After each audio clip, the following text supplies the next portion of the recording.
The cycling community is planning nationwide memorial rides for South Africa's top mountain cyclist, Barry Stander, who died yesterday in an apparent hit-and-run accident on the KZN South Coast.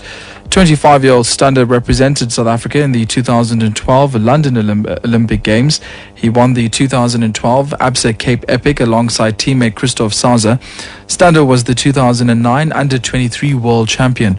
KZN's Mountain Biking Commission, Charles Roberts. Said we should be outraged at every single cyclist that is killed by a vehicle on the roads, but the cycling community is particularly outraged by this and are planning memorial rides all over the country at the moment. We've been talking about from this weekend right through to 2 weeks' time down in Shelly Beach. It's not confirmed yet. There's a whole lot of planning and organisation that has to go on. But the cycling community is very tuned into digital media, so Facebook and Twitter would be able to galvanise something in a heartbeat. So it could happen this weekend. The driver of the minibus taxi has been questioned and released. Police are investigating. Meanwhile, the cycling community is still reeling with shock following Stander's death. The founder of the Cape Epic, Kevin Vermaak, says Stander was South African cycling's brightest star. Vermaak says he's upset that the world has been deprived of a true legend in the making. We're absolutely devastated. He was our brightest star, and he was South Africa's hope for the future of growing mountain biking in the country.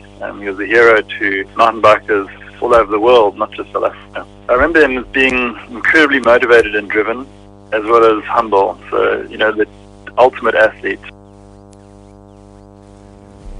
Stander made history in 2011 by becoming the first South African winner of the grueling race. He repeated the feat last year with his Swiss teammate Christoph Sauser. Traffic volumes have picked up considerably on the N1 through the Central Karoo. Western Cape Traffic Chief Kenny Africa says approximately 900 vehicles are driving through Beaufort West per hour.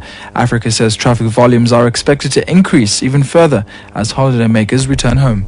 At one point of time, we had up to 2,000 vehicles entering Beaufort West. Traffic officers had to regulate the traffic at the different robots, and we're expecting that with all the people getting back to their different provinces, we will experience again the same high volumes of traffic that will entering Beaufort West.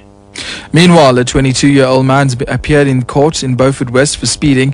Africa says the man was caught travelling 213 kilometers per hour on the N1 between Leochamka and Beaufort West.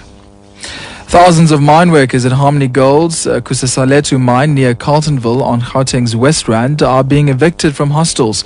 Workers' representatives say they've been told that the mine has been temporarily closed. Last month, over 1,000 workers at the mine staged a sit-in underground after the dismissal of a worker.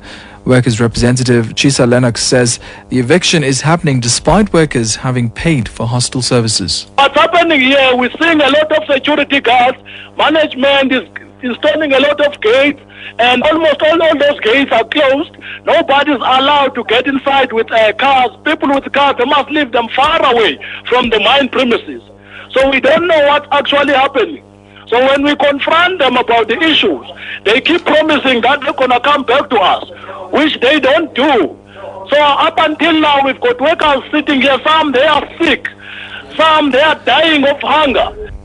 Poachers have killed 4 white rhino in a raid on a privately run game reserve in northeastern Zimbabwe. The rhino horns had been sawed off, but were yet to be moved when rangers discovered the killings. The raid has raised fears that a rhino poaching epidemic in South Africa may be spreading to neighbouring countries. South Africa lost a record 633 rhino to poaching last year. Further afield, reports from China say 7 children have been killed in a fire at an orphanage in the province of Henan. Police say a number of children have also been burnt.